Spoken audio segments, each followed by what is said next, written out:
evening, everyone, and welcome to another installment of TED Excellence, the show in which the Emperor has no clothes, at least until he gets the DLC. And I come to you live from, where am I again? I always want to say my Corona bunker. I'm not in my Corona bunker anymore. That's all ended now, right? Right. From Crater Valley on the moon with Dog Cat Fox, a Pepperjack, and all of you. Good evening, everyone. Welcome again to Thursday. Temperature rising Thursday. Yes, it's warm out there in a lot of places. This place in particular, right? Even on the moon, we're stuck facing the sun right now, and so it's a lot warmer than it usually should be. There you go. That's where I'm going. Boy, oh boy, yeah. Old habits die hardly, huh? Corona bunker. Oh, Corona bunker. I'll never be able to quit you.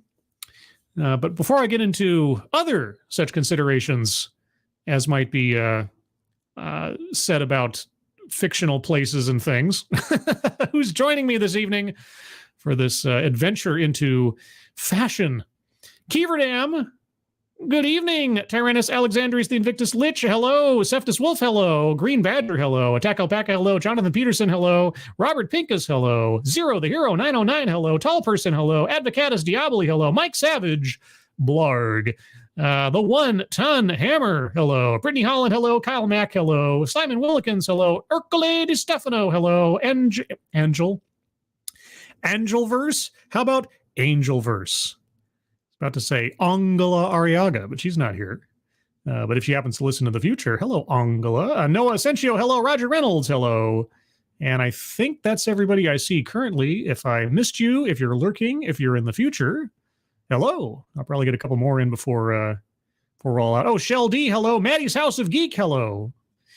Yeah, so tonight, everyone, I thought I'd try to... I made a decision the other day. I was like, okay, I've been doing a lot of DEI stuff lately, and for good reason, but I'm going to try to find something that's a little bit off the beaten path, something I haven't touched on in a while, or something completely goofy. And I think I found a little bit of both in this one. Maybe.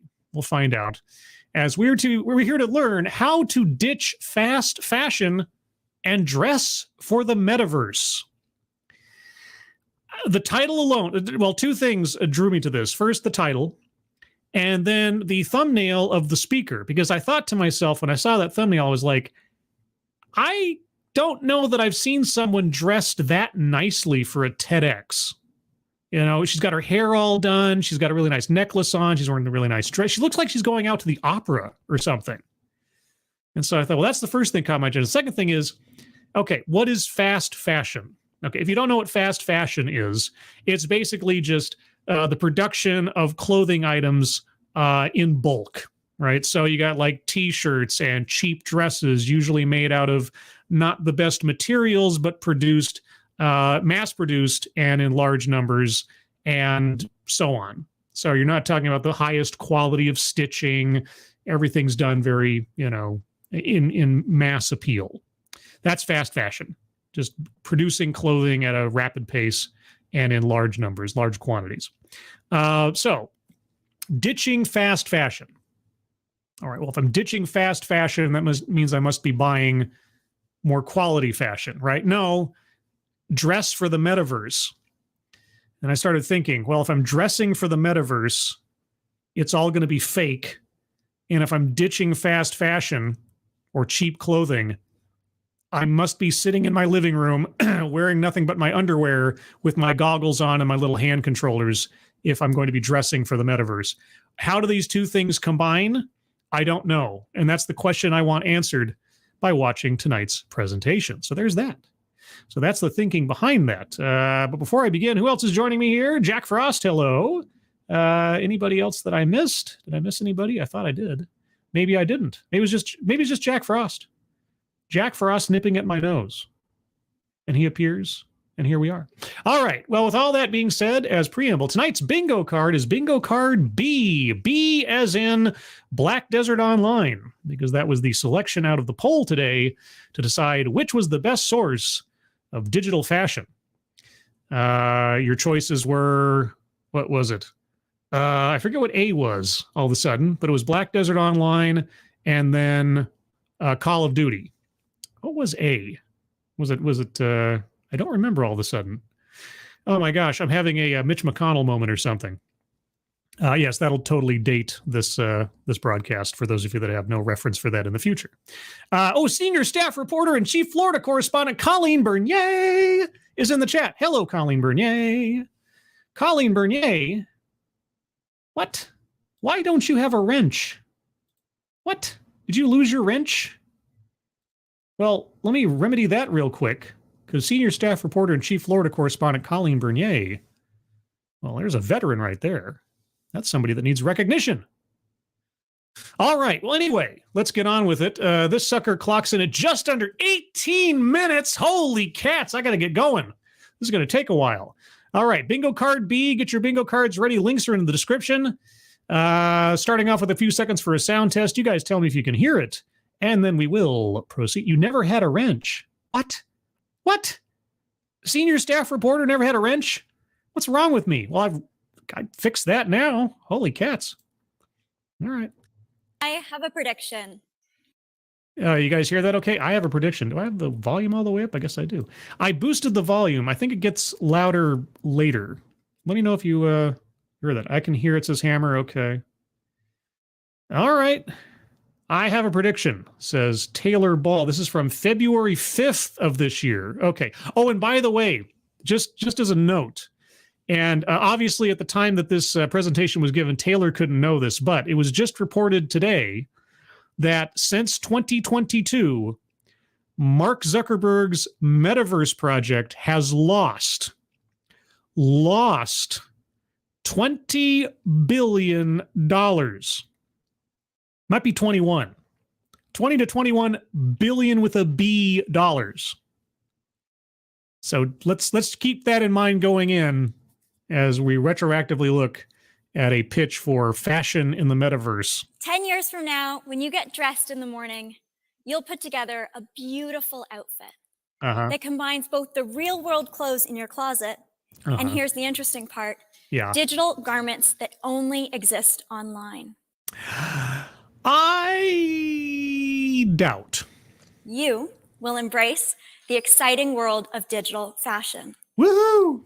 I also predict that the decision to embrace digital fashion may not be a choice, but perhaps a necessity.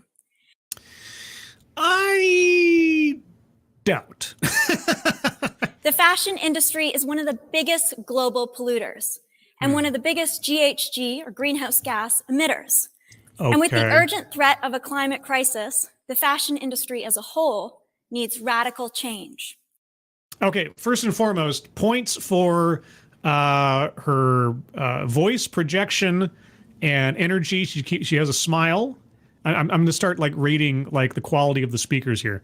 And okay, so if I'm getting this, the pitch is convert to digital clothing to reduce the environmental impact of mass-produced clothing. Is that it? And I believe digital fashion may be the solution. Mm-hmm. Now, most of us don't realize that when we wear polyester, we're wearing fossil fuels. Ooh, wearing fossil fuels. I mean, yes, there's plastics involved. So, yeah.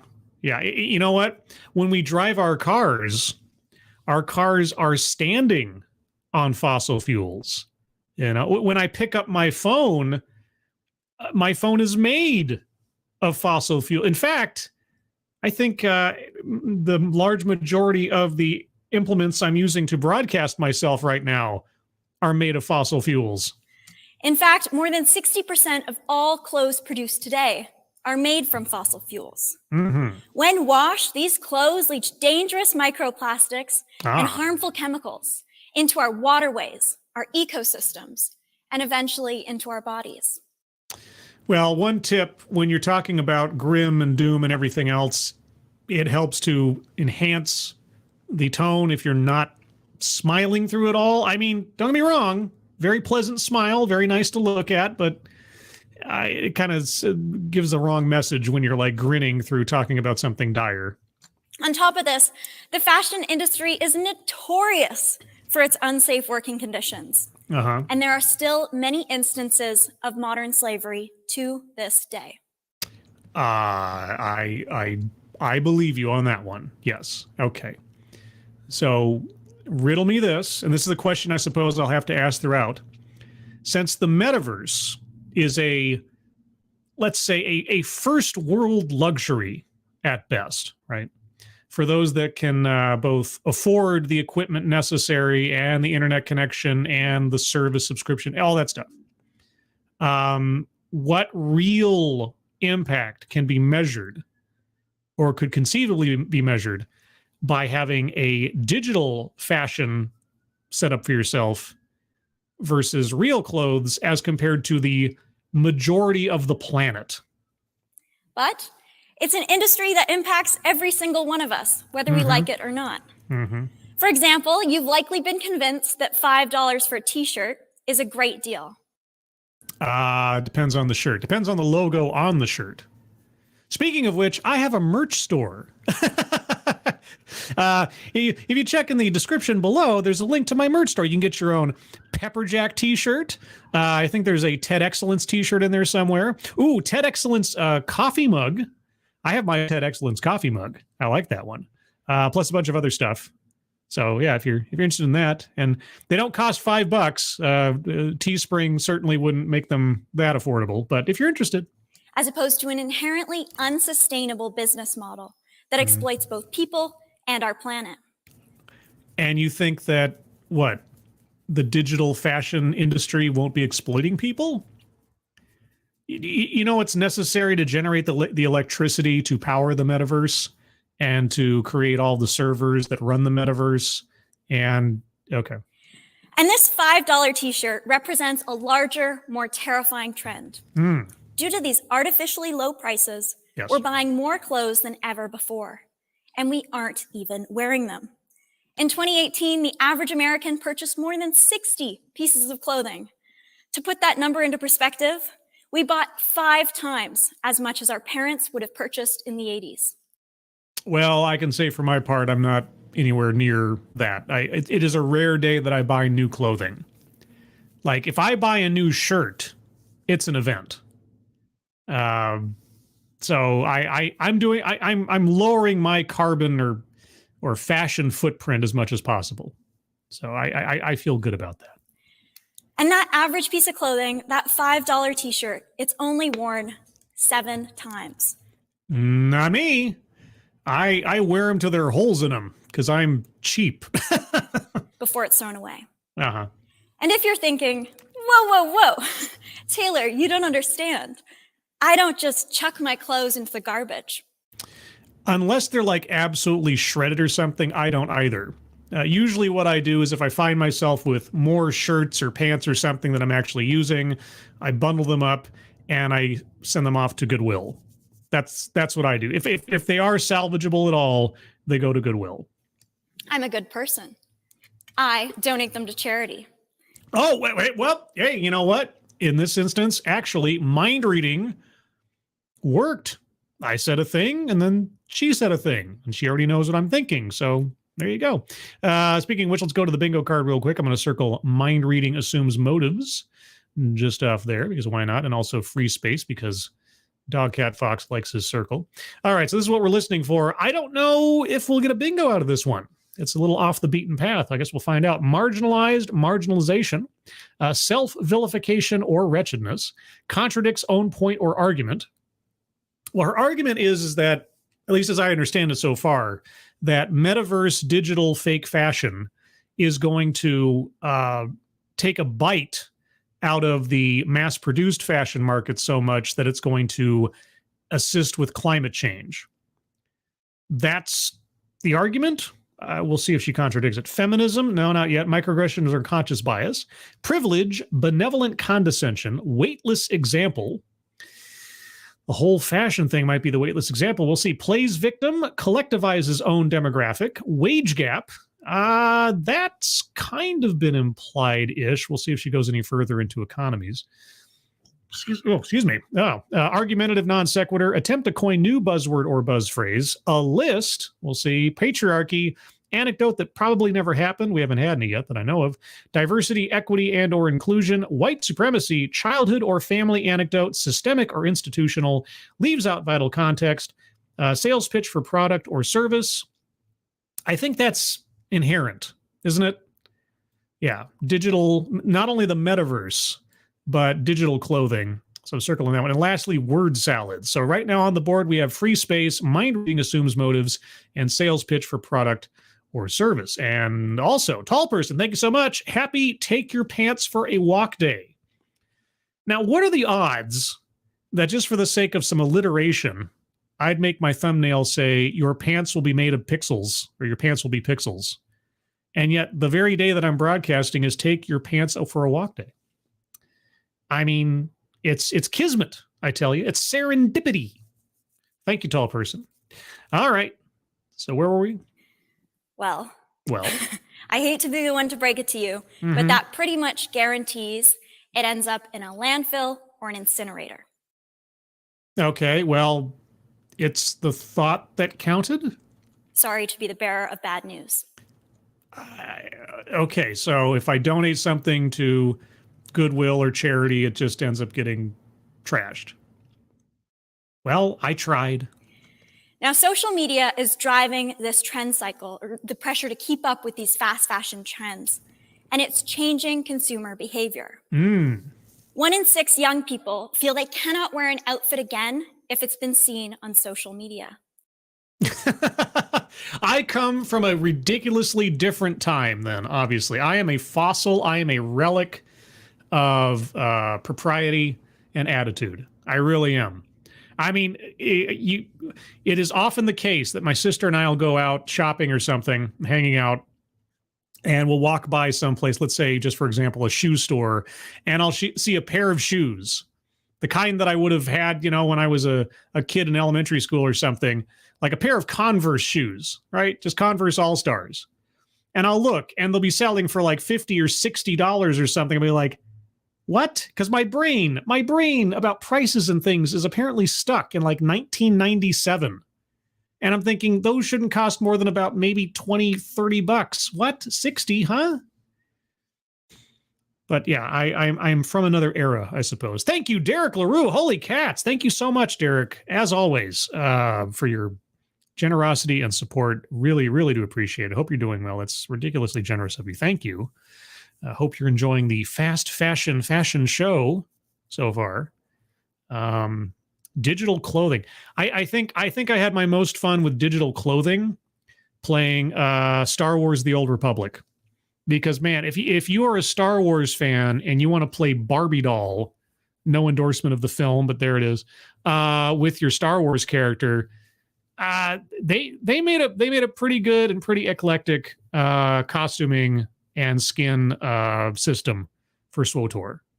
And I made some pretty cool looking characters, if I do say so myself. I think I did pretty good. I mixed and matched things from different outfit sets, and I came up with some pretty cool looking characters.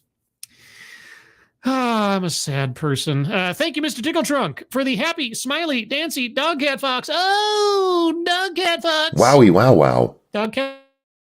Wowie, wow, wow. That was a delayed dog cat fox. That dog cat fox had a Mitch McConnell moment. Thank you, Mr. Tickletrunk. All right, where were we again, us? 1 in 6. 1 in 6, yes. But it's not just young people. 1 in 3 women feel a piece of clothing is old after only wearing it once or twice. Those dang women. We've created a culture of disposable clothing, and I don't think this problem is going away anytime soon. Wait. What are men's attitudes?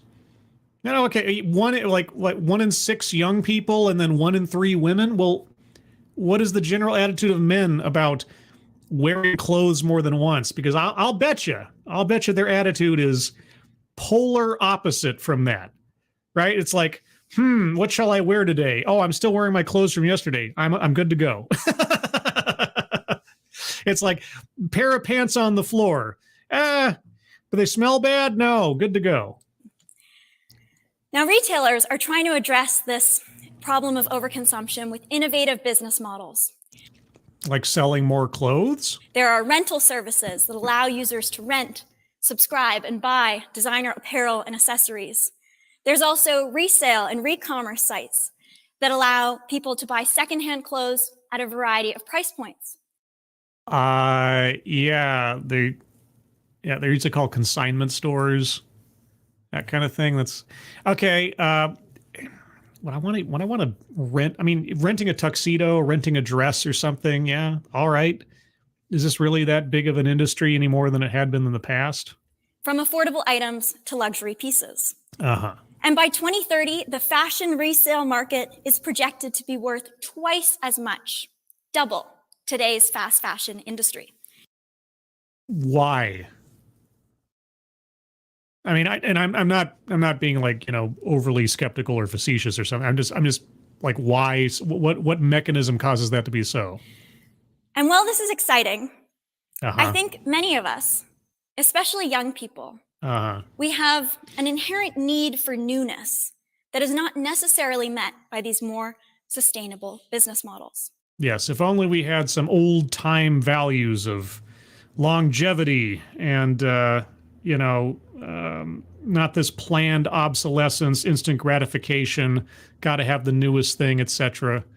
That social media and everybody's pushing towards. Boy, I sound like an old man, don't I? Thank you again, Mr. Tickle Trunk. I'd put money down that this 20-year-old shirt has too many holes in it. Throw it out. Has never been uttered by a straight man in all of history. You see, in my household, when I was growing up, if you had a shirt or a pair of pants or something that got holes in it or got ripped or whatever, it ended up in the garage and turned into a rag for washing the car or something else. You found a use for it. You didn't just throw it out. And not until it was like completely obliterated, or if it had been somehow stained beyond recognition, or was like whatever, there was a use for it. Because I think part of it might be in my parents' attitudes. Because my parents had my sister and I like a decade late. They were married in 1969, and then I was born in 1979. They tried to have kids for those first 10 years of marriage, but they thought they couldn't. And then I came along. So they came from a different generation, partially, than most of my contemporaries growing up. And I think they also instilled my sister and I with some values about waste and personal economy and things like that maybe were a little bit out of step with some of the people that I grew up with. But yeah, in my household, if it wasn't absolutely destroyed, you tried to find something else to do with it, especially when it came to clothing. It was either rags or turn it into a quilt or just sew it up. My mother did a lot of sewing. But anyway, not to go too off a field here. So what if? What if we could follow the trends? What if Dr. Doom became the Sorcerer Supreme? As many trends as we wanted, without the environmental and the social harm that accompanies today's fast fashion. Rhetorical question for our speaker. Do you really think that a piece of digital clothing is going to satisfy someone's sense of themselves and their own identity as compared to a real piece of fashion, a real piece of clothing that expresses yourself in some way out in the real world? Do you really think that those two experiences are comparable? Enter digital fashion. Digital fashion is a visual representation of clothing using computer technology. You don't say. It uses a mix of immersive experiences and extended realities to make it look like we're wearing clothes in online spaces. Yes. Okay, I have to remember she might be talking to an audience that has never done an MMO before or played any kind of 3D game before or dealt with skins and so on and so forth, but okay. Now, digital fashion can rely on virtual reality, which is when there's a complete immersion into a digital experience. Yeah, look at that immersion. Let's just back up a second there. Look at the immersion. Sitting on a stool with a glove on one hand, goggles on your head, and you're just kind of sitting there. yeah, how immersive. I know. Virtual reality games and technology has come a long, long way since the blocky arcade kind of thing that I dealt with back in the early 90s, let's say. I get that. It's much different now, much more immersive. The graphics are so much better and on one. But at the end of the day, you're still just sitting alone in a room, or in this case, on a stool, doing what? Nothing. And again, does digital clothing, does that really feel like something? Like, I just imagine my experience in MMOs, right? Especially as MMOs developed over the years. So in early World of Warcraft, for example, if you were wearing a particular cloak or were carrying a particular sword, and that sword was only attainable through defeating a particular dungeon or making some kind of amazing accomplishment in the game, and couldn't be purchased on the marketplace, there was no other way to get it, and you were, aware enough to recognize that item as something important, as something special, that might be impressive to a longtime player. That might be a sign of one's status or one's abilities or something, right? But over time, as MMOs, and I'm thinking of SWTOR in particular, decided that, well, we can kind of sell those costumes, even the really rare ones, in loot boxes or something else, And so the specialness of those things kind of diminished real quick because, if it's not rare, it's not special. And unless you're really, really caring about somebody else's outfit, it doesn't really mean anything. It's just an avatar. You just think of it as whatever they're wearing. I don't know. It doesn't seem to me that virtual fashion means a heck of a lot, because it's fake. It's just pixels. Nobody put, it could have been generated by an AI.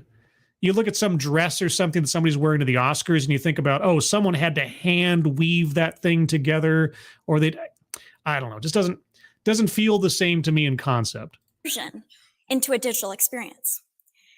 So think of if you're playing a video game and you're wearing one of those VR headsets, and you decide to pick out and maybe even buy an outfit for your in-game character or your in-game avatar. Yes. That's digital fashion. Yes. And I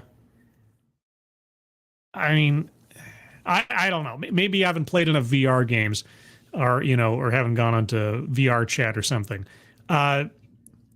Character designs and looking the part or something. Like I say, I made some pretty cool characters in SWTOR. I think I made some pretty cool characters, but then everybody thought their character was pretty cool to some extent.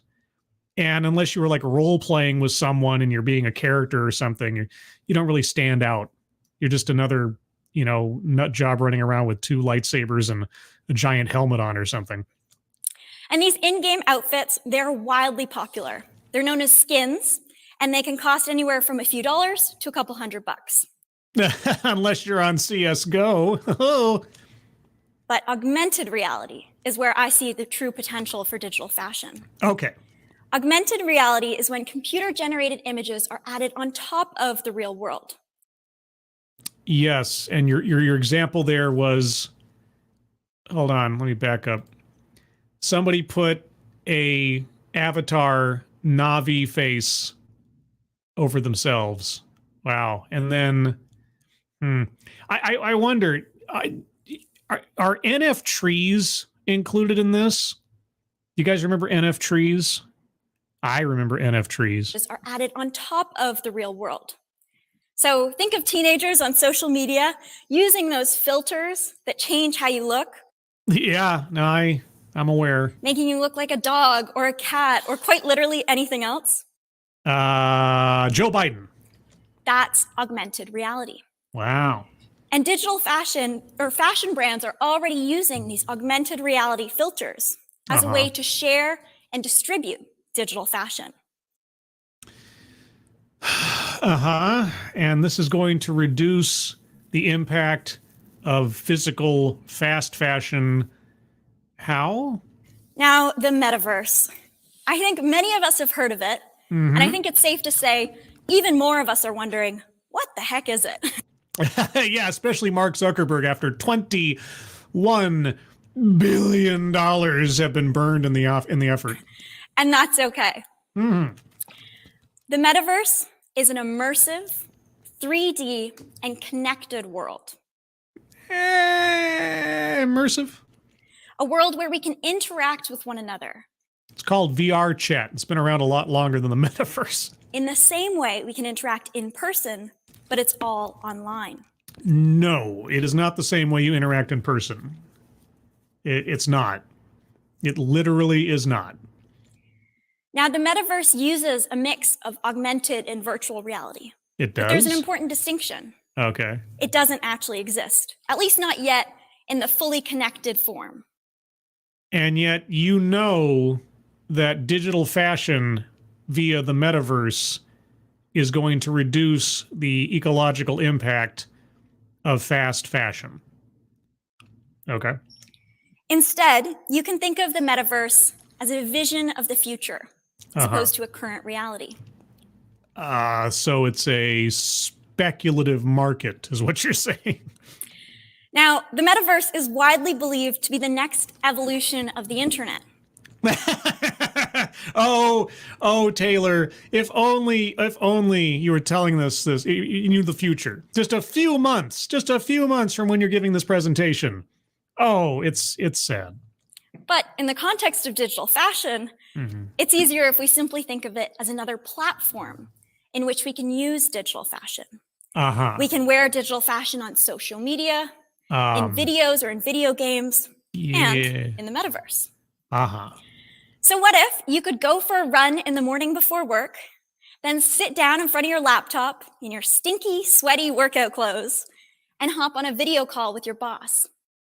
And then instead of my stinky clothes, I have my digital fashion overlaid on me. Hopefully I don't move too fast that the camera and the software can't keep up with me, and all of a sudden something awkward occurs. But online, your boss sees you in a virtual designer blazer, even though in person, you're still in those stinky, sweaty workout clothes. And he'll be able to know. Yeah, I don't think the motion capture stuff is going to get so accurate that you won't be able to tell if something's off with a fake suit on. I think it'll look a little goofy, and I'll look a little stupid. Or what if you could wear your favorite little black dress? This is mine. And you could wear it to every single party. But you wouldn't be, because you wouldn't be actually at a party. You'd just be on a Zoom call. But you're never seen as an outfit repeater. Instead, each time you post a picture of that little black dress online, you're shown wearing the latest trends. Or maybe, rather than the latest trends, each time you post a picture of that little black dress, it's in a different color. One day it's pink, one day it's blue. Really, the opportunities for digital fashion are endless. Yes. So how does that, of what value is that? I guess that's my question. In the scenario that she just described, what is the value of just taking a selfie with a filter on it and sending it out with the quote unquote latest trend? I mean, I don't actually own the outfit, right? I haven't actually paid for the outfit unless it's a digital purchase. And so what? What does that do for me? What does that do for anyone else? I'm still wearing cheap clothes, right? I mean, you're making the argument that I can wear cheap clothes, but pretend that I'm wearing more expensive clothes, more high fashion clothes. How does encouraging me to just do with cheap clothes reduce the fast fashion problem? Now, I know for many of us, after the rise of remote work during the pandemic, when we think of augmented and virtual reality and the metaverse, it kind of leaves a bad taste in our mouths. Well, I mean, in the sense of it's a complete pipe dream, castle in the clouds kind of thing as far as the metaverse is concerned, but to each their own. We're burnt out from online work. I mean, admittedly, all my work has been online even before the pandemic, effectively. So, yeah, I'm fine. And I get that. But I think remote work is here to stay. Mm-hmm. And I see genuine value in having a digital wardrobe to complement our digital, or in the very least, hybrid lives. How about I just invest in a shirt, a tie, and a blazer, and I wear boxer shorts where the camera can't see? You know, and as a guy, since you didn't point out guys being only like, oh, I can't wear the same thing more than once. I don't think digital fashion in that sense is going to take off. Metaverse, Zoom calls, or otherwise. And actually, most of my at-home work doesn't require a camera to be on. So, not for me. So now that we understand what digital fashion is, let's dive into its sustainability impacts. Okay. First, from an environmental and then a social perspective. Have we had anything? Okay, maybe we should get to a list here. Yeah, I wasn't expecting a whole lot on the bingo card with this one. I was more just curious about the subject matter. But if I miss anything in the course of things that you think qualifies, just keep a hold of it. We'll get to the bingo card at the end of the show as usual. Now, from an environmental perspective, the production of digital fashion relies on pixels rather than textiles. Oh, I'm glad you said pixels. That's part of the thumbnail. So all the typical problems associated with producing textiles, like growing cotton, raising sheep for wool, or extracting those darn fossil fuels to make synthetic polyester, they're all eliminated. What powers the servers that hold the pixelated clothing? What is needed to make sure that my digital clothing is always available to me? And where does that electricity come from? As I said earlier, what materials are necessary to build the servers, to build the wires and the chips and all that other stuff that makes digital clothing possible? There's no environmental impact using the metaverse for your fashion. All the pieces necessary to make that work lack any kind of negative environmental impact as you've described with fashion, regular fashion. Okay. I think I'm going to circle contradicts own pointer argument. I think that's fair. On top of this, we don't need to use chemical dyes to color these textiles, which reduces the amount of environmental pollution that enters into our waterways. Oh, okay.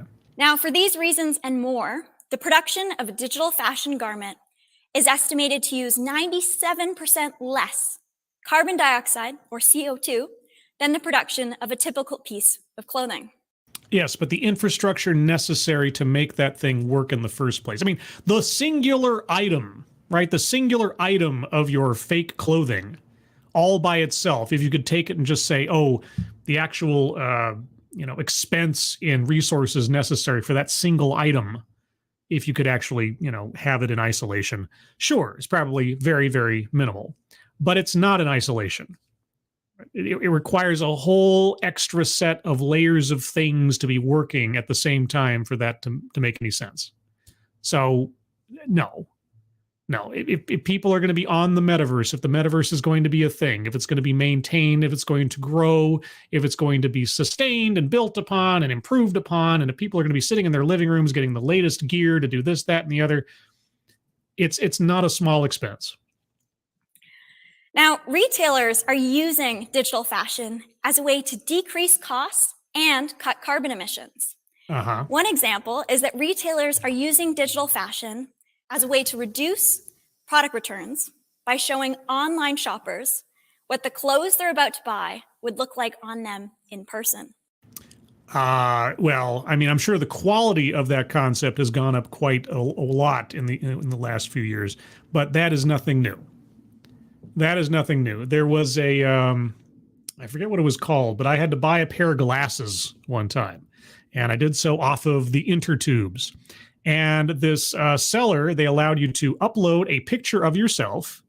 And then you could have the different glasses frames put onto your face with certain measurements to see what they would look like before you bought them. I mean, it's not a new idea. Again, the accuracy and quality of the process I'm sure has gone up quite a bit, but nothing new. And by decreasing product returns, this also means that we reduce the costs and the CO2 emissions associated with shipping a product that ultimately the customer doesn't end up liking. See, as much as I appreciate what the intent is here, I have a feeling that if you were able to actually measure out the benefit to carbon emissions of everything she's proposing, the actual impact it would all have is minuscule. Minuscule next to the regular general use of carbon emissions for everything else in industry and otherwise across the planet. It really, I appreciate her intent. I don't think it would have the impact she says it is or would. I see digital fashion as a viable and sustainable way for brands to reduce their climate impact without necessarily reducing profits. It can be a sustainable business model for fast fashion brands, especially after the EU recently proposed new legislation that would limit fast fashion imports. Now, another environmental win for digital fashion is that it uses much, much less water. I'll grant you that. Sure. There's no water needed to produce it, and there's no need to run a digital load of laundry. Okay, that's the first little bit that, all right, except I'm not going to be wearing this stuff perpetually. I'm not going to be online all day. I'll still be wearing regular clothes in my regular life. Using digital fashion will be a temporary part of my day, if at all. I'm still going to need clothes for the real world. If everybody was just going to be perpetually plugged into the metaverse, Ready Player One style, and have no outside life or no meat space life, then maybe this would make some kind of sense. But we're talking games, we're talking diversions, we're talking temporary use of a machine and a digital piece of clothing, but I still have to go to the store, or I have to go to the library or the doctor, or I've got a movie I'm going to, or who knows what else, right? Our $5 t-shirt uses 2,700 liters of water just to produce. That's not counting every single time we run it through the wash. So it's estimated that the average piece of digital clothing, not just a t-shirt, but pants, etc., the average piece could save 3,300 liters of water.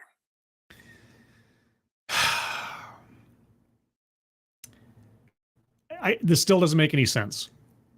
If I have a filter on my phone, if I have a skin in a video game, I'm still going to be buying clothes for the real world. It's an excess. It doesn't.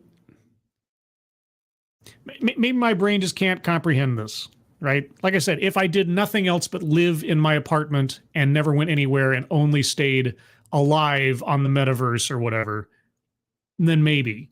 But nobody could functionally do that. Or I should say, well, not nobody could, but most people won't.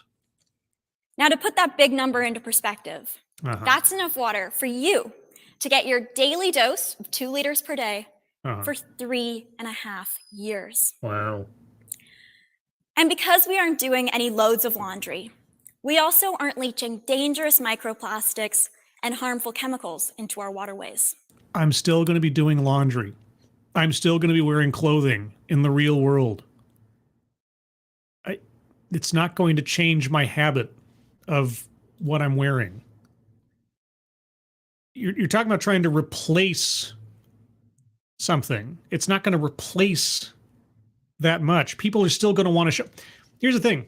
Wearing an outfit out in public, right? Unless you're just like putting on your pajamas to walk across the street to the convenience store or something. If you're going somewhere, if you're going out and you want to look nice or you want to make a statement or whatever the hell it is, these are status symbols of some kind or another, right? You're projecting some idea or some element of yourself if you have the option to. And the kind of people that are going to be able to afford all this metaverse stuff are the same kind of people who, generally speaking, are probably going to go out into public wearing something that at least expresses to the rest of the world something about themselves. And if they want something that's fashionable, if the kinds of people that are interested in that kind of thing, they're going to want to have it and show that they own it to show off. I bought a 50-cent skin for my phone filter. That's not going to satisfy the needs or the desires of the kind of people that care about fashion. It's not. And I don't think you need a master's in psychology to know that, but maybe that's just me. Thank you, Jimmy Milquist, for the smiley, happy dog cat fox. Oh, dog cat fox. Wowee. Wow. That's a tailed featured dog cat fox. Thank you, Jamie. Appreciate it. And John Miller, thank you so much. Seems like it's good to be a physical supporter. Physical media. Yes, there's a channel on YouTube you guys should check out if you're interested in physical media as far as movies and stuff. Fanzine, physical media. He has a whole bunch of videos and streams with Tom Connors from Midnight's Edge and other people talking about the importance of physical media and also physical just stuff. Digital fake stuff really has its limits.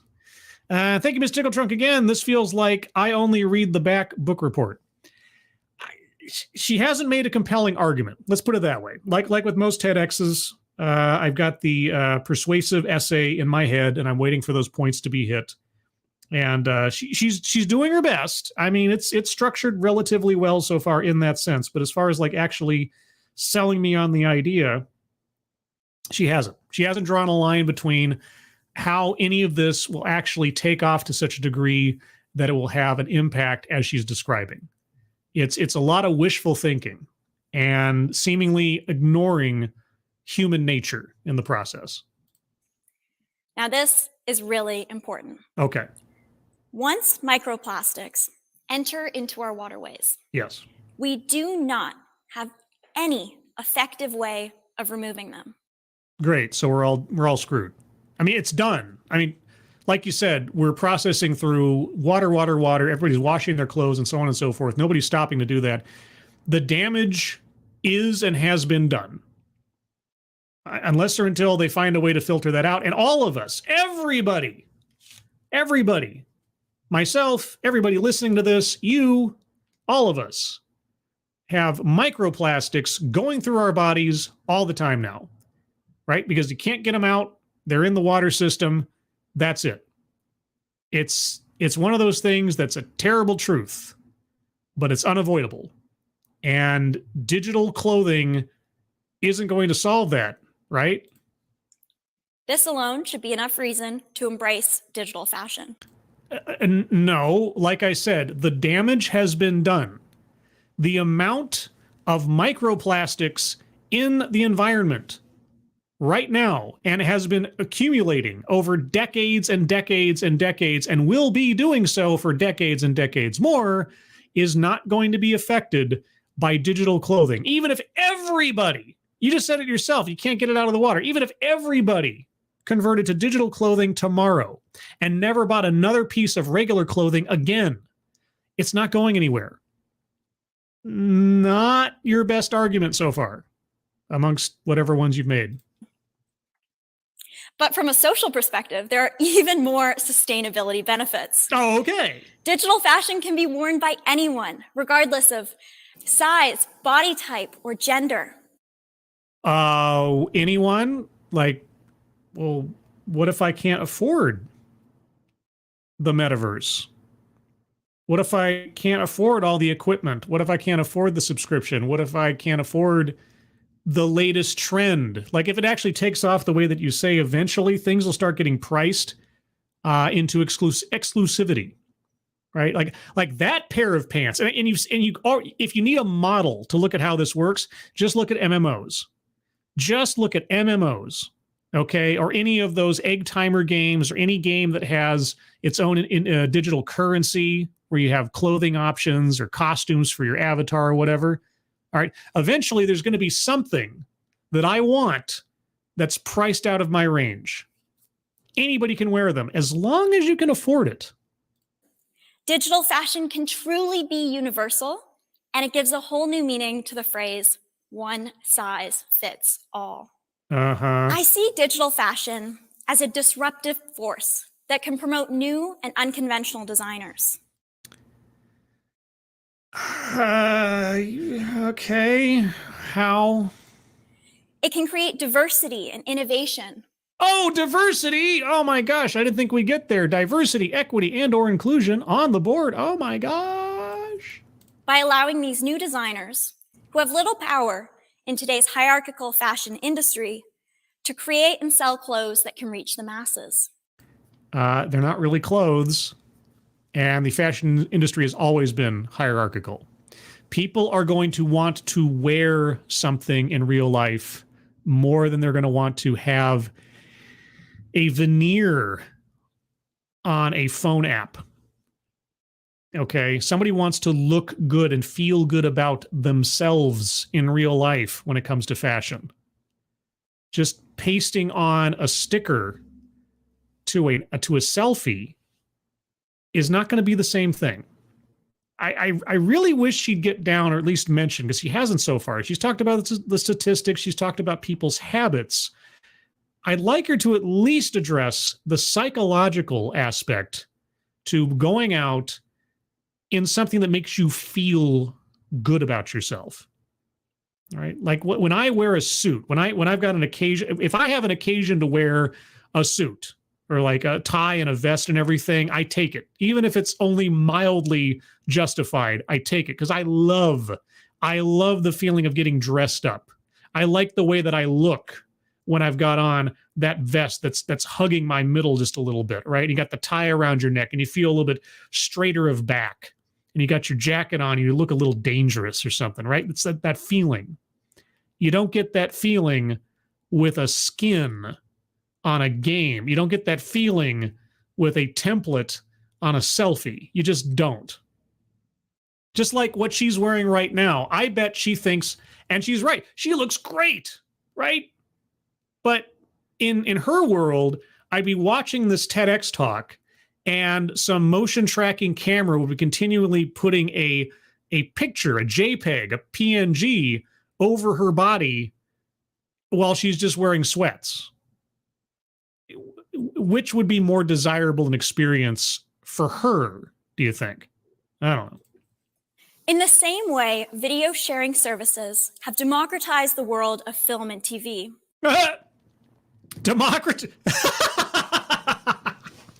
You think YouTube is a democracy?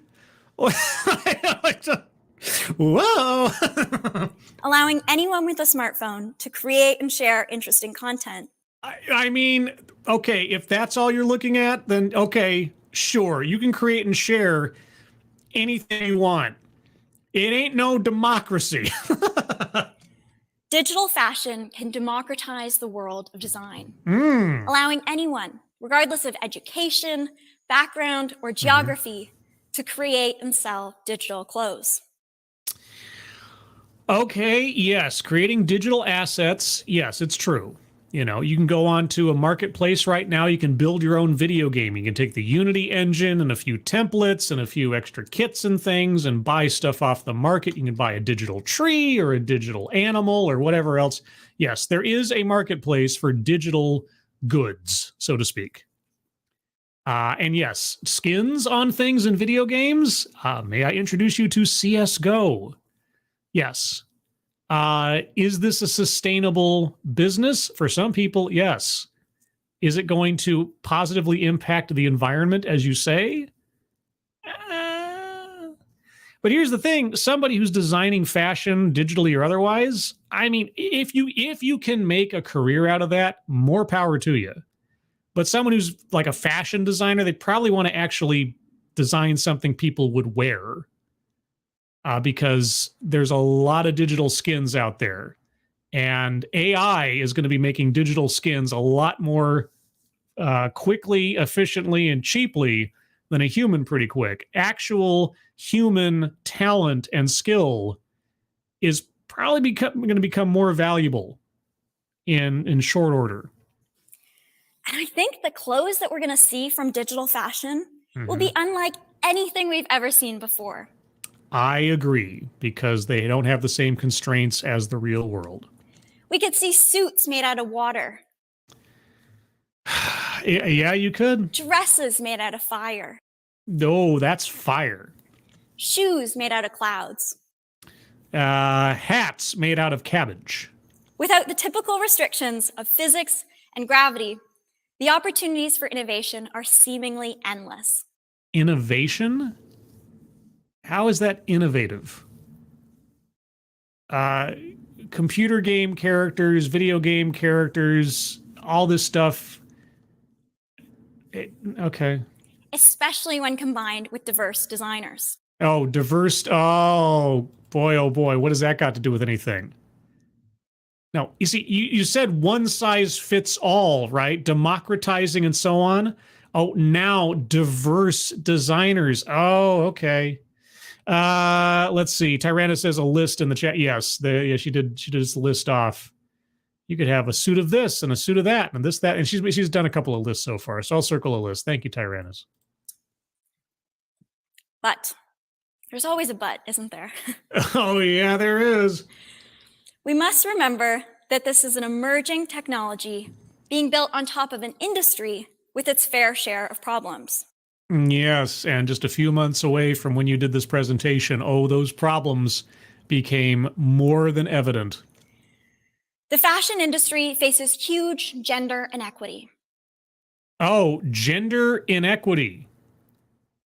What do you mean? Rather than a glass ceiling, fashion faces what many call a glass runway.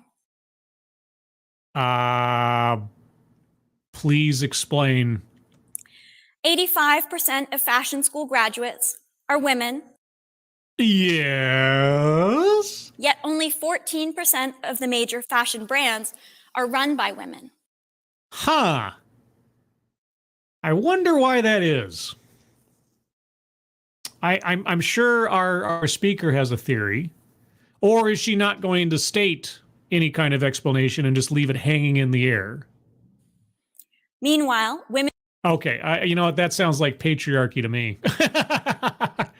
I'm circling patriarchy. And spend on average 226% more on fashion than men, but it is men within the industry who hold the power.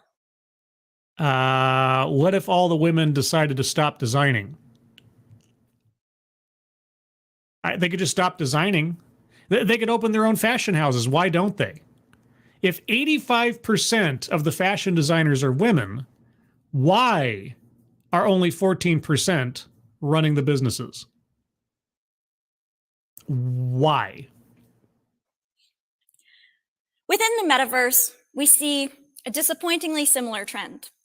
Leadership positions within the metaverse are dominated by men, even though, and I'm going to be honest, this surprised me. Women spend more time and are likely to spend more money in the metaverse than men. Why? And okay, first off, why? And secondly, how would you suggest this be fixed? And as I have to ask more often than not these days, does a disparity inherently indicate an inequity? Yes or no? But you know what? What? I'm hopeful. For what? What can I say? I'm an optimist. And I see digital fashion something that's in its infancy. And I think with thought... No, digital fashion is not in its Okay, stop. I'm sorry. As an old school gamer, stop. Ultima Online. Right? Ultima Online. Or hell, RuneScape. Okay, digital fashion is not an emerging industry. The concept and the mechanics behind it have been around for decades. Okay? Star Wars Galaxies. Digital fashion has been around for a long, this is not a new concept. And the metaverse is just an MMO with goggles on. Come on. I'm sorry. Maybe she's just too far outside of my generation or something. But yeah, Tandemar in the chat, EverQuest. Yeah, EverQuest, Ultima Online. People buying and selling digital assets online for decades. Okay. I had a friend long time ago who got into multiple fights over years with her husband because he kept buying swords and armor with real money off of like eBay and other early digital exchange platforms for his Ultima Online characters. Okay, this is not a new concept. The theory, the mechanisms, the entire apparatus of how digital fashion works has been and is going on for years. Okay, the metaverse is, as you said earlier, just a new platform.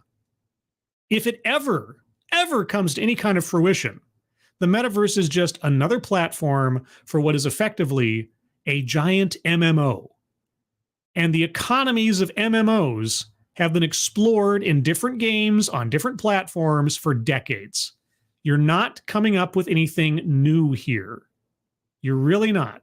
And you're not suggesting anything that hasn't already been tried in various places, some more successfully than others. Hopeful. What can I say? I'm an optimist. And I see digital fashion, something that's in its infancy. And I think with thoughtful and intentional decision making, we can create a more just and equitable fashion industry. No, the digital fashion industry will have its own hierarchies and its own levels of quality and attendance, just like the real fashion industry.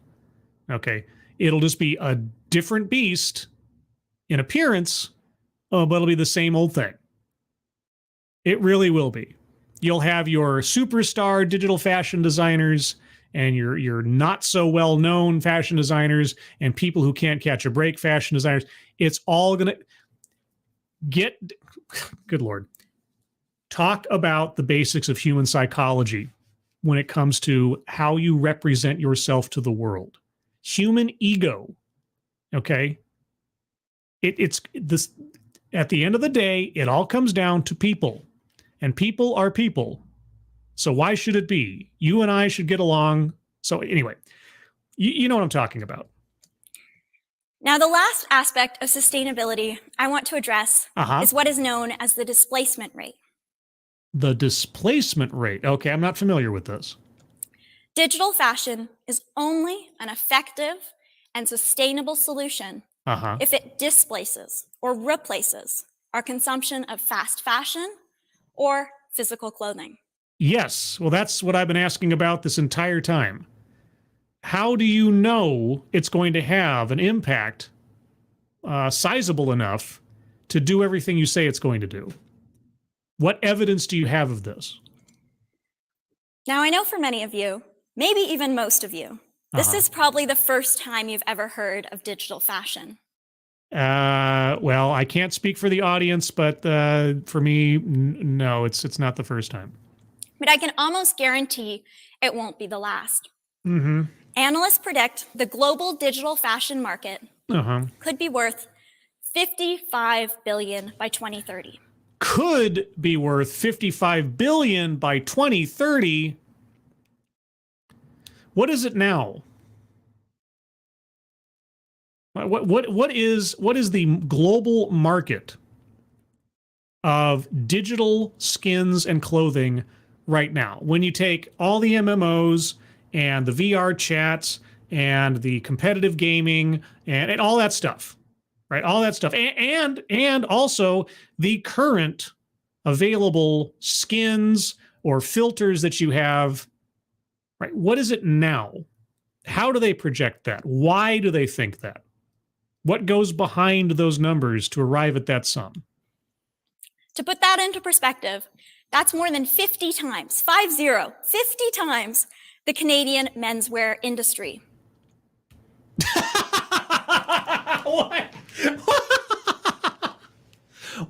What an example to compare that to. 50 times the Canadian menswear industry. I mean, well, hell, Canada. Oh, Canada, our home and native land, true patriot love in all our sons' command. With glowing hearts we see thee rise, the true north strong and free. Oh Canada, we stand on guard for thee. God keep our land glorious and free. Oh Canada, we stand on guard for thee. Oh Canada, we stand on guard for thee. I may have been forced to attend many a hockey game in my youth. Okay. Anyway, wow, 50 times the Canadian men's fashion industry, menswear industry. Wow. All right. That's amazing. That's an amazing number. And while it may seem wild to think that within a decade, the fashion industry could experience such drastic and radical change, it is a little bit beyond belief, yes. I urge you to consider how smartphones and social media changed communication. Yes. Yeah, communication. Uh-huh. In 2007, the first iPhone was introduced. Is this going to be our waitlist example? And in just under a decade, Apple had sold its billionth. In 2005, Facebook was founded, and in 8.5 years had reached more than 1 billion users. Yes, and Mark Zuckerberg's Metaverse was released in 2022, and in just a year, or less at this point, I think, he's lost $21 billion on the endeavor. So not everything takes off. Remember the Zune? Anybody remember the Zune? Yeah, I remember the Zune. Barely. While digital fashion may seem outlandish now, very soon it could be a wardrobe staple. Now, even if the analysts are right, and digital fashion takes the world by storm, which it won't, at least not in the way that you're describing it, obviously, we're still going to be wearing clothes. Yes! So, how does this solve for the problems you mentioned earlier then? I'm not proposing a complete shift towards nudism in person and high fashion online. I didn't think you were, but that is also kind of what you implied, or what would have to happen to make what you said work. Instead, I see digital fashion as a way to make the clothes we already have more appealing. What? It allows us to sustainably revamp our closets and follow the trends. No. As many trends as we want. No, I'm still in my sweats. I'm posing in front of my smartphone with a filter. Or I'm just playing on a game where everybody's wearing some goofy outfit or goofy skin just like me. And the specialness. Tell me you've never played an MMO without telling me you've never played an MMO when it comes to the experience of seeing people wearing digital fashion. It really just becomes an amorphous cloud of noise after a while, unless you're having some kind of, role play session, or if the guild or the clan that you're playing with has a particular color scheme or uniform that you wear. Okay. Without the environmental and the social harms that accompany today's fast fashion. You think that increasing people's dependence on digital items is not going to have a social impact? Okay. Now, there's one last thing I want to get off my chest before I go. I'm going to be honest. I do not like the term sustainable fashion. I find the term sustainability to be used far too often and try to mean too many things to people. It's right up there with diversity. And it also, especially these days, suggests a lot of ESG type systems and proposals. So, yeah, sustainable whatever. Yeah. It's not specific. There's no one meaning. And you know what? A term this broad, it's vulnerable to greenwashing. What? I agree. Everything she just said, I just said myself, I agree. It doesn't mean anything. Sustainable and fill in the blank with the next word, whatever.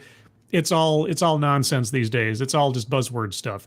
It's not a new buzzword. Sustainable isn't, but Sustainable fashion can mean everything from biodegradable, upcycled, recycled, secondhand, women-owned, fair trade, locally made, vegan, yeah. and so much more. Yeah, you're right. But we can't have it all. We live in a world of trade-offs. Yeah. And I don't believe there's one sustainable solution or one type of sustainability. But you just said that digital fashion will reduce water consumption by some ridiculous amount. And the dyes in the environment and the microplastics and the electricity and da-da-da-da-da-da-da-da. So you do believe that this digital fashion thing is a sustainable option. You just spent 16 some odd minutes telling us, okay, so I already circled contradicts own point or argument. I think I'll circle it again. Sure, I can do that because it's my show. I can do it. Yeah. Instead, it depends on what we value. Mm-hmm. With that in mind, digital fashion, if implemented thoughtfully, can be a sustainable solution for those who want to. Wait. You just, and rightfully so, told us about the nebulous and practically undefined nature of the word sustainable when used in this context, or really any context. And then you come back to describing it as a sustainable option. So you've just told us that the word doesn't mean anything, and it could mean anything, but I'm still going to use it to describe this thing. Once again, you kind of undercut your entire argument. Can be a sustainable solution for those who want to reduce their carbon, water, and ecological footprints. I'm still going to need to drink all the water I need a day. I'm still going to need to do laundry. I'm going to need electricity to power my devices and my metaverse and my goggles and everything else. I mean, let me ask you something. Who is using less electricity? The person who does not own a metaverse VR set in their home, or the person who does and uses it frequently to use their digital fashion? You tell me. And for those who value diversity and want to promote designers and business leaders of all genders, races, and backgrounds. I can't wait to see what you'll be wearing in 10 years. All two genders, yes. Thank you. Okay. All right. Well, there you go. I asked the question, how does this affect that? Or what does this have to do with anything? And I mean, credit where credit is due. She at least was, as she said herself, honest enough to admit that the whole concept of quote unquote sustainability really doesn't mean anything. But then she did a turnabout and did the same thing again and used the same term. So, but okay. There you go. I was curious as to what the argument was. This talk is a little untimely in the sense that it took place in February of this year, and in the ensuing months, the truth and likely fate of the metaverse has come into focus, let's say. And so her hopes and her dreams for digital fashion and everything else outside of MMOs or already existing platforms probably doesn't have much of a future. But who knows? That's just a theory. A digital fashion theory. Anyway, all right. I think I zoomed in too much. Let me zoom out again by just a smidge. Okay, how's that? That works. All right, so where are we at on the bingo card? Get your bingo cards ready, everybody, and I will go through it once myself. And then I'll come around to you guys for any further suggestions. Marginalization. Yes, the hierarchy of the fashion industry, the democratization of the fashion industry, on and on and on, which means that there are some who win and some who don't. Marginalized. Self-vilification or wretchedness. I can't recall that she ever said something like or indicated that she was part of the problem. I don't remember that one. So no. Feminism. See, this is a tough one. She talked about the overabundance of men running businesses rather than women. But was she promoting feminism in the process? She's obviously promoting the idea of balancing the scales. Or maybe, I guess gender equality. Yeah, she was aiming for gender equality. And as we know, that's what feminism stands for. It just means equality amongst the genders. Right? Anyway. Microaggressions, unconscious bias. No, not really. No, not that I recall. Privilege. I mean, the undercurrent to all of this was privilege, right? Because it's being able to have the latest trends, afford them. Those who can't now can, one size fits all, etc. Right? It's supposed to democratize everything. Benevolent condescension. Did I ever feel like I was condescended to? I mean, there were points at which obviously I felt like I needed to correct reality, as in like digital fashion is in its infancy. Like, no, it's not. But that seemed more like, I don't know, naivete on her part, not necessarily condescension. So, weightless example. Yeah, the iPhone took off, the Facebook took off. Yeah, what happened to MySpace? All right, what happened to so many other products, so many other projects, so many other websites and everything else? Not everything that pops up is going to be a winner, and the metaverse is just one other experiment. So that whole thing felt way like, here's a whole bunch of winners. They started out really small, and then they got really big. Yeah, well, name all the other Facebook competitors that don't exist anymore, right? All the other phone options that don't exist. I could go on. Plays victim. I never got the sense she was playing victim about anything. So no. Collectivizes own demographic. Well, in the sense of women and talking about women and onward, yes. I don't know that she ever mentioned. I'm curious to know, what is her connection to the fashion industry? Like, is she a designer herself? Is she a programmer in the sense for the digital stuff? I don't think she ever mentioned where her place is, if at all. I mean, maybe she's just being like she says, an optimist. Wage gap. Yeah, she talked about the cost of clothes. She talked about, again, the hierarchy in the digital space and everything, or the fashion space, pardon me. So yeah, there was a wage gap-ish kind of thing going on there. Argumentative non sequitur, something that she brought up and didn't bring up again or had nothing to do with anything. I'm sure there was something in there, but I'm blanking now. So I might need your help with that one. Attempt to coin new buzzword or buzz phrase. Unfortunately, everything that she brought up, she was referencing something else that already existed. So I didn't hear anything in there that was a new buzzword or buzz phrase, or she said something I like to call or anything like that. Anecdote that probably never happened. She didn't really give any anecdotes, did she? She gave hypotheticals and scenarios and things, but not like an anecdote like, my 4-year-old walked in and asked me how we were going to create a sustainable fashion industry in the next 20 years, and then everybody clapped, that kind of thing. No. White supremacy. Well, it was implied with the whole, we want more diverse designers. That's because obviously diversity, we know what diversity stands for, even if she wouldn't admit it. Childhood or family anecdote. Surprisingly enough, she never brought up her childhood or her family. So unfortunately, that bingo, that's probably not going to happen. Systemic or institutional. The fashion industry. I'm stretching it a little bit, but I think I'm within striking distance there. Leaves out vital context. Yeah, the how.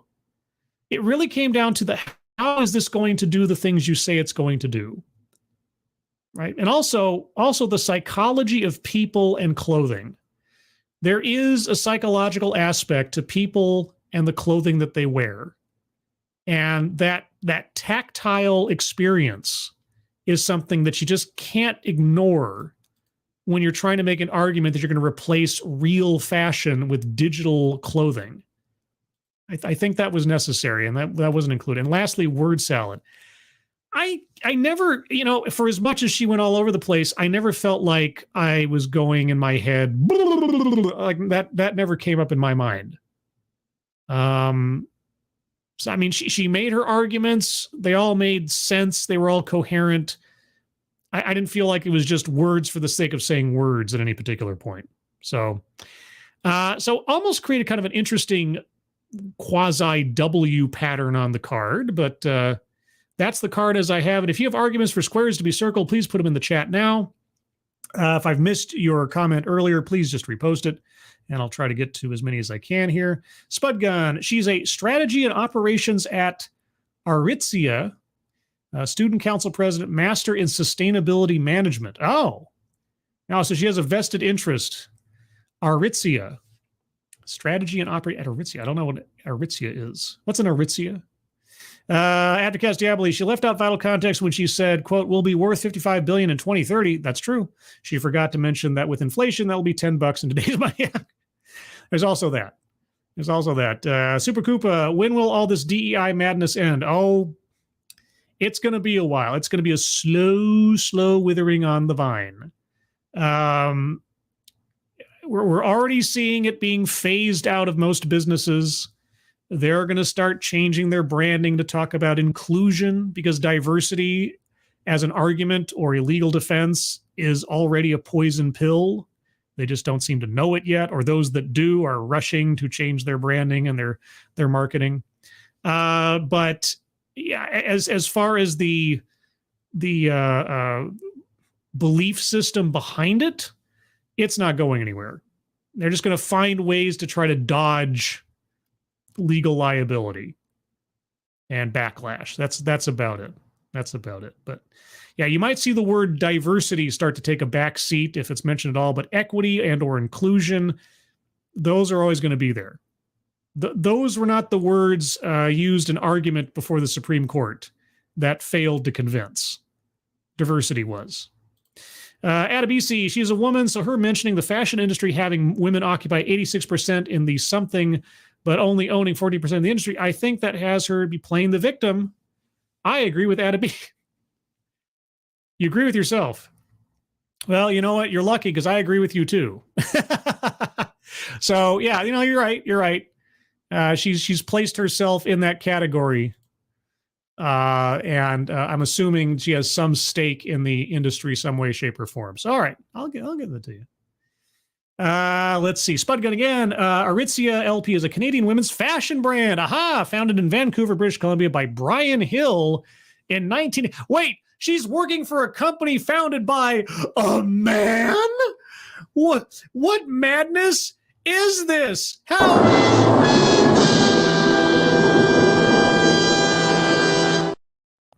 I wonder how she feels about that. I wonder how she feels about perpetuating a business founded by someone who wasn't part of the sisterhood. I don't know. Advocast again. Did she not mention what things were like when she was younger at the start? Childhood anecdote. Did she? What did she? Wait. Did she mention that? I would have to listen to that again. Oh man, can somebody confirm or deny that? I don't remember that. Can I get any corroboration? I might have to listen to the first part again. Let's see. I thought she did. Did she talk? Yes, she talked about her. Did she? Okay. All right. I will. I don't have a quote in front of me, but I will take your. I'll take your word for it, because it obviously didn't register in my mind. But then, since that's the case, well, we know what just happened. Oh, won't somebody please? Bingo. B-I-N-G-O. Okay. Right? That's our first and perhaps only bingo But there you go. Abe, I'm actually surprised we got a bingo out of that, because usually this isn't the usual TEDx fare. But here we go. All right. Any other arguments for squares to be circled, guys? I'll give it another minute or two and then wrap things up. Let's see. Before I get there, though, something I've been neglecting, and I've noticed this afterwards. The Discord server. Yes, my channel has a Discord server where you can come and hang out and talk about, hitting people with sticks in a sportsmanlike way, or how you fixed up your car, or your cute dog, or, true crime murders and things. It all depends on what you're interested in. Anyway, there's a link to the Discord now in the chat. That link is good for 1 day. And all you have to do is click on that link. You'll find yourself on the landing channel, say hello on the Discord server. And all you have to do there is say hello. But you have to say the secret word. And the secret word changes for every broadcast, because that tells me and the moderators there that you actually watch the show. Today's secret word is Canadian menswear. Secret phrase. There you go. Canadian menswear. That's the secret phrase for today. The phrase that pays. Say hello to Canadian menswear. Also, another programming note. Sunday at 8 a.m. Pacific, 11 a.m. Eastern will be the Sunday stream, the stream I do on Sundays. What will the topic be? I'm not sure yet, but it might be about the border. A lot of stuff's been happening at the border the last few days, and I might do another border digest. We'll see. And also Sunday at 5 p.m. Pacific, 8 p.m. Eastern will be the 4th installment of Book Review of the Vampire, where my friend Leonora and I go through, read, and analyze the book Interview with the Vampire. We are starting on part 2 of the book, which is only about 40 pages long or thereabouts. We're doing the whole thing of part 2, and that's what we're reading for next time. And there may be, I have an inkling, I may do an ambush stream in the next day or two, because I have an inkling that I might do that. Can't tell you when, can't tell you over what, but it may happen. I've got an inkling. That's all I've got, an inkling. Any other arguments for squares to be circled? I don't see anybody else in here. So that will be the show, everyone. There's the bingo. If you have other arguments for squares to be circled, by all means, put them in the comments below after the show. I'll take a look at them and at least maybe retroactively ascribe a bingo to the show. Also, if you would, leave a like on the way out. Share the stream around. Let people know that you like it. By the way, and I don't say this enough, and I should, if there are content creators out there that you appreciate, let them know you appreciate them by sharing their stuff, and when you can, on social media, granted they also share that social media, tag them on it so they know. Because for me personally, when I see that, I really appreciate it, and I do my best to try to thank everybody personally when I see that happen, because you guys are our best algorithm. But with all of that, and apologies for my Canadian serenade earlier, but sometimes I just get that patriotic spirit in me for a country I don't live in. With that, everybody, thank you so much for joining me. Moderators, thank you for keeping an eye on things. Even though everyone here is so well behaved, you have very little to do. Everybody who donated either to myself or, and I totally forgot of all the things to forget at the top of the chat box, there is a fundraiser for Twisted Skipster's friend Tracy, who needs some help with some bills. And I totally whiffed on mentioning that earlier, and I apologize to Tracy and Twisted Skipster and to Kiever Dam, who goes to the effort of posting those every show to make sure that they're there. Please take a look at that if you haven't already, or share that out. If you can't donate, please, I apologize. Everyone, hope you have a good rest of the evening. Hope you have a good rest of your week up till the end of the week. Hope you have a good weekend ahead of you. Hope you're all safe and well. If you are not well, please get well soon, and I will see you on the next one. Take care. Bye-bye.